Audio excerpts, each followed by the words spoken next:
आगे कहने लगा कि बताइए मेरी मुट्ठी में क्या है। तो नबी पाक सल्लल्लाहु अलैहि वसल्लम ने फरमाया अगर मैंने बता दिया, कहने लगा अगर आपने बता दिया तो मैं कलमा पढ़ लूंगा। हुजूर ने फरमाया मैंने बता देना पर तूने कोई नहीं पढ़ना, मैं बता देना है। क्या बताइए? तो हुजूर ने फरमाया चल सौदा कर लेते हैं, अगर जो तेरी मुट्ठी में है वही बता दे, फिर तेरा क्या ख्याल है? तो नबी पाक सल्लल्लाहु अलैहि वसल्लम ने कहा क्या भाई अबू जहल की मुट्ठी में? तो उसकी मुट्ठी में कंकर थे, कंकरों ने कलमा पढ़ना शुरू कर दिया। जब कंकरों ने कलमा पढ़ा, पत्थर थे उन्होंने कलमा पढ़ा, अबू जहल ने वो कंकर जमीन पे फेंके, कहने लगा ओहो तेरा जादू तो पत्थरों पहाड़ों पे भी चलता है। अब जुमला कहने लगा हूँ समझ लेना, अबू जहल गोश्त का आदमी था, कंकर पत्थर थे, पत्थर कलमा पढ़ गए। गोश्त पोश्त का आदमी था पर कलमा, क्योंकि यहाँ क्या था शक, उसने आगे नहीं बढ़ने दिया। गोश्त पोश्त का शख्स होके पत्थरों से आगे निकल नबी पाक सल्लल्लाहु अलैहि वसल्लम की खिदमत में आया। बल्कि वो जो यहूदी वाली रवायत है उसके पस मंजर में भी बाज़ मुहद्दिसीन ने लिखा है, उसको भी इसी ने भेजा। कहने लगा जाओ नबी पाक से जाके कहो अगर वो दरख्त आपका कलमा पढ़े तो मैं भी पढ़ लूंगा।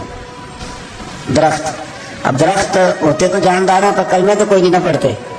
दरख्त से भी तो इंसानों से कलमा पढ़ने की बात, अगर दरख्त पढ़े तो मैं पढ़ लूंगा। नबी पाक सल्लल्लाहु अलैहि वसल्लम दूर बैठे थे, दरख्त दूर था। और इमाम सुयूती अलैहिर्रहमान ने लिखा है दरख्त भी कीकर का था। नबी पाक सल्लल्लाहु अलैहि वसल्लम ने फरमाया उस यहूदी से कि तू जाके दरख्त को कह के तुझे नबी पाक बुलाते हैं। फरमाया मैं गया तो फिर तुमने कहना जादू करके बुलाया है। एहतियात भी की, हर चीज आंखों के सामने रखी, तू जाके कह के तुझे बुलाते हैं। वो बंदा गया, जाके कहने लगा, और इमाम सुयूती ने इसको लिखा है, कहने लगे उसने नबी पाक का नाम भी ले लिया, क्योंकि अबू जहल कंपनी को पता था कि मुस्तफ़ा के नाम में भी बड़ी बरकत है। खाली नाम भी नहीं लिया, कहने लगा दरख्त वो जो सामने बैठे हैं ना वो तुझे बुला रहे, नाम नहीं लिया हुजूर का, वो जो सामने बैठे हैं ना, जाअत लिदावत हिल अशजारु साजिदतन। इमाम बुसीरी कहते हैं दरख्त आया और सजदा करता हुआ, जमीन चीरता हुआ आया। किस तरह आया? पहले आगे झुका, फिर पीछे झुका, दाएं झुका, बाएं झुका। यहाँ भी लिखने वालों ने लिखा है कि वो ना दरख्त अपनी जड़ें उखेड़ रहा था, जब चलना था ना उसने हुजूर की तरफ आना था तो आगे दाएं बाएं हुआ, जड़ें उखेड़ रहा। लेकिन हमारे उस्ताद जब हमें ये रवायत पढ़ाया करते थे तो कहते थे जड़ें नहीं उखेड़ रहा था, जब उसने सुना मुझे नबी पाक ने बुलाया तो उसे वजद हो गया था, वो झूमने लग गया था, झूम रहा था, हुजूर ने मुझे बुला लिया। जाअत लिदावत हिल अशजारु साजिदा। तो दरख्त आया, उसने आके नबी पाक को सजदा किया, लकड़ी का बना हुआ दरख्त है, सजदा किया। सजदा करने के बाद दरख्त उठा और उठ के उसने नबी पाक का कलमा पढ़ा। वो जिसको अबू जहल ने भेजा था ना यहूदी, वो दरख्त की हालत देख के कलमा पढ़ गया, वो कलमा पढ़ गया। लेकिन यही बेईमान कहने लगा होए इनका तो दरख्तों पे भी जादू चलता है। ला रैब फी, शक कुरान पाक में, लेकिन अगर बंदे के दिमाग में हो उसका इलाज है कोई, इधर ही शक बैठ जाए। सादी मिसाल देता हूँ कि सामने दीवार साफ हो लेकिन गर्द अगर आईने पे पड़ी हो, दीवार साफ करनी चाहिए कि ऐनक का शीशा साफ करना चाहिए?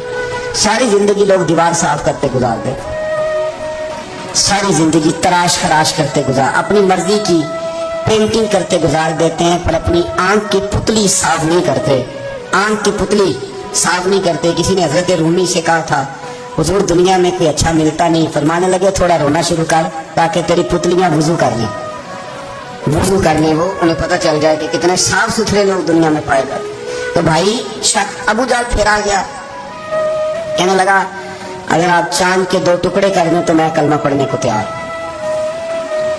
अच्छा यहाँ भी बड़ी मजे की बात है, अल्लाह ने पहले कह दिया नबी पाक को कि इन्नल्लज़ीना कफरू सवाउन अलैहिम आ अनज़रतहुम अम लम तुनज़िरहुम ला युमिनून। महबूब ये जिनकी किस्मत में कुफर है ना, आप इन्हें डराएं चाहे ना डराएं, ये ईमान नहीं लाएंगे। कंकरों ने भी कलमा पढ़ लिया, दरख्तों ने भी पढ़ लिया, सारा कुछ हो गया। अल्लाह ने भी कह दिया कि महबूब इस बेईमान ने कलमा नहीं पढ़ना, पर हुजूर ने फरमाया ये पढ़े ना पढ़े हमने मैदान में छोड़ना, जितनी दफा आएगा ना हम इसे जरूर मुआवजा दिखाएं, जितनी दफा है हम क्यों मैदान छोड़।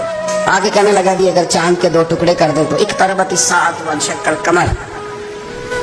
तो नबी पाक सल्लल्लाहु अलैहि वसल्लम ने उंगली का इशारा किया, चांद 2 हिस्सों में बटा।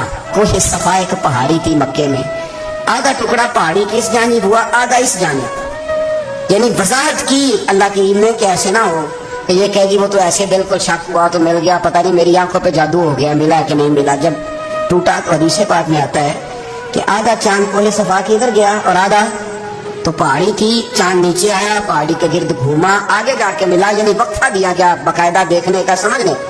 پوری دنیا میں جتنے لوگ اس وقت چاند دیکھ رہے تھے، ہندوستان تک روایتوں میں ملتا ہے کہ لوگوں نے گواہی دی کہ ہم نے چاند ٹوٹتے دیکھا ہے۔ زمانہ مان گیا، لوگوں کی چیخیں نکل گئی، لوگ قدموں میں گر گئے، پر وہ جس کے دماغ میں شک تھا نا وہ نہیں مانا، شجر و حجر پہچان گئے، پر انسان کی نظروں میں شک ہی رہا۔ دنیا میں سب سے مجبور، کمزور، بزدل، کم فہم بندہ وہ ہے جس کے دماغ میں شک ہے۔